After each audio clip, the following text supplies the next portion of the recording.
So meron tayong viewers idol na pag ginamitan nyo daw dito ng equalizer yung RCA output natin at saka ito main output natin na naka-TS, nawawala daw yung signal ng dalawa na to. Sa hindi pa nakakaalam, itong ating equalizer, ang ginamit natin dito ay TS connector. Ang pinaka-output dito, TS ang ginamit natin. Ayan, ito siya.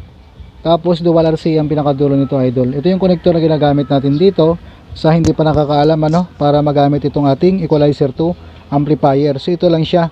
Itong dual RCA dito sa audio input ng ating amplifier.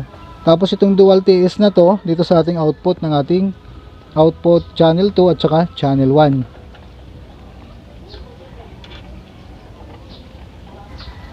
So ngayon gagamitin natin dito yung ating RCA output at saka TS output papunta sa input ng ating equalizer. Connector lang ang papalitan natin dyan idol. Madalas kasi niyan idol, lalo pag walang signal talagang papasok dito, connector natin na nanggagaling dito sa ating mixer papunta sa ating equalizer. Pero ito idol, hindi nawawala yung signal na to. Pag ginagamit natin yung TS dito sa main output, mayroon pa rin itong main output natin dito sa ating RCA output. So katulad nito, kapag ganitong gagawin natin, RCA output ang gagamitin natin to equalizer, pwede XLR idol, pwede RCA to dual XLR din. Pero ang gamit lang dito mayroon ako, ito lang din siya. Itong madalas ko dito ginagamit, dual 6.35. Ayan, dual TS na to at saka dual RCA. So yung RCA output na to, dito natin siya ilagay sa ating RCA output o yung record output natin. Tapos ito nga yung dual TS natin o 6.35, dito natin siya ilagay sa input ng ating channel 1, channel 2 ng ating equalizer. So ngayon, i-check natin dito kung mayroon bang signal. So nasa connector lang yan idol. I-check mo lang yung output nyo, yung inyong connection, kung buo ba yung connector na ginagamit nyo.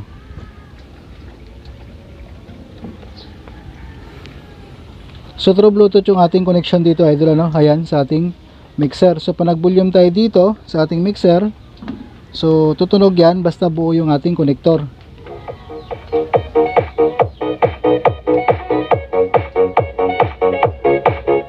Yan RCA output ang ginamit natin dito papunta sa ating equalizer.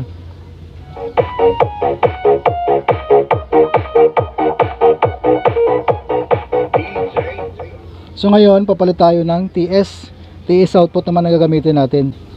So alisin natin itong connector natin. Itong input lang ang papalitan natin, yung connector natin dito. Ito, tapos alisin natin ito.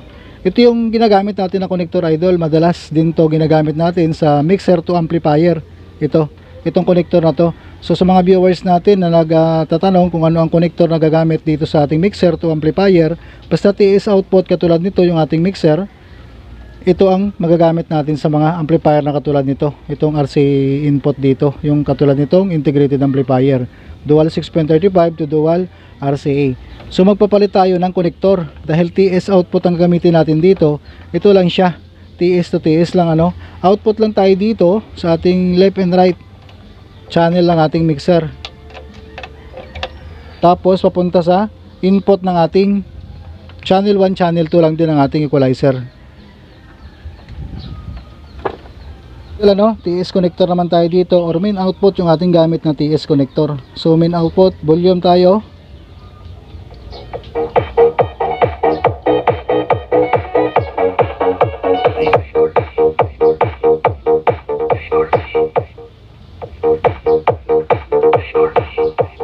So ayan siya idol, yung ating TS dito, output at saka RCA output, mayroong signal papunta sa ating equalizer. So yan, tingnan natin yung connector natin dito kung buo ba, tapos yung RCA natin dito kung buo din, kasi pag wala talagang signal yan, hindi talaga tutunog yung ating equalizer dyan. Yun lang i-check natin dito, yung ating connector dito sa ating mixer output papunta sa input ng ating equalizer.